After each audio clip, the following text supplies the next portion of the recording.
Ni golpes que duelan, ni palabras que hieran. ¿Sabes cuál es la pena privativa de libertad que puede recibir un agresor de violencia de género? La violencia de género es una práctica que viene desde los primeros años de la humanidad. Pero, ¿qué es la violencia de género? La violencia de género es cualquier acto o intención que origina daño o sufrimiento físico, sexual o psicológico a las mujeres. La víctima, como consecuencia de la violencia de género que ha sufrido, enfrenta las siguientes consecuencias: pérdida de la autoestima, acepta el machismo de su pareja y asume su dependencia hacia él, miedo, estrés, crisis de ansiedad y depresiones, incomunicación y aislamiento, indecisión e inseguridad debido al bloqueo mental, culpabilidad, vergüenza y temor. ¿Te identificas con alguna? Mientras que el agresor presenta el siguiente perfil para realizar el daño. Se muestran violentos y agresivos en el ambiente familiar. Un factor de riesgo es que hayan sido testigos de violencia en su familia de origen. Muestran un alto grado de dependencia hacia la mujer y un escaso desarrollo de su autoestima.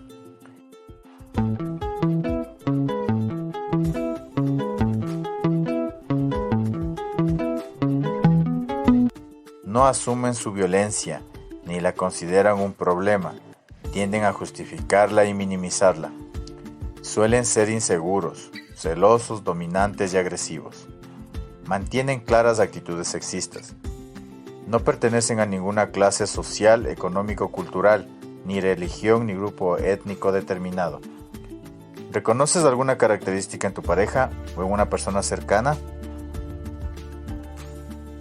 Si reconociste alguna característica, atento a las consecuencias que puede recibir el agresor. Si el daño psicológico es leve, 30 a 60 días de privación de libertad. Daño moderado, 6 meses a 1 año. Daño severo de 1 a 3 años. Mientras que si el daño es físico, el Código Orgánico Integral Penal (COIP) condena al agresor desde 30 a 36 meses de prisión según el grado de violencia.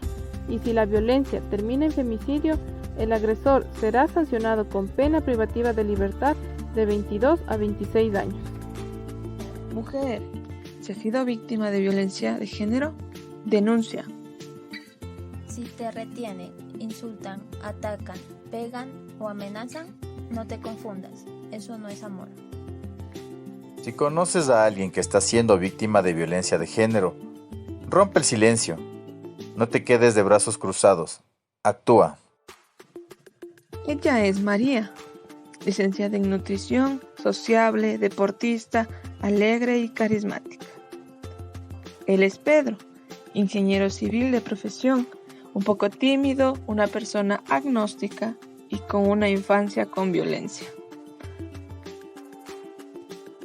María y Pedro vivían en el mismo condominio. Pasaban siempre al lado. Un día, Pedro se decide y le hace la conversa a María. Al pasar del tiempo se vuelven pareja. Después de haber pasado un tiempo de noviazgo, se casan y forman un hogar. 2 meses después del matrimonio, empieza a haber peleas y maltrato por parte de Pedro a María, en especial daño psicológico e insultos. Con el pasar del tiempo, a Pedro no le importaba que María llorara, que María sufriera, simplemente para él era normal hacer este daño. María empezó a sentirse triste, empezó a sentirse desvalorizada, ya no hacía deporte, ya no era una persona alegre ni carismática, simplemente quería dejar de existir. Después de 3 años de violencia psicológica y física, María se sentía culpable. Pensaba que ella era la que le llevó a Pedro a tener esos actos. Un día, después del trabajo, Pedro llega ebrio a la casa y llega a violentar a María de forma física, psicológica y hasta sexual. Llegó al punto de asfixiarla hasta quererla matar. Entonces, Pedro llama al 911 pidiendo ayuda porque su esposa, según él, estaba enferma. Aquí podemos notar un ejemplo claro de cuando una persona agresora quiere zafarse de lo que hizo. Él mismo busca ayuda, él mismo trata de sanar, trata de limpiar las cosas que hizo mal y finalmente buscará el diálogo, cosa que es muy tarde. A través del tiempo existió una ayuda para María y María tomó la decisión de denunciar estos actos de violencia. Pedro tuvo que ser privado de su libertad por 3 años y María actualmente vive una vida tranquila, llena de paz después de todo lo que pasó.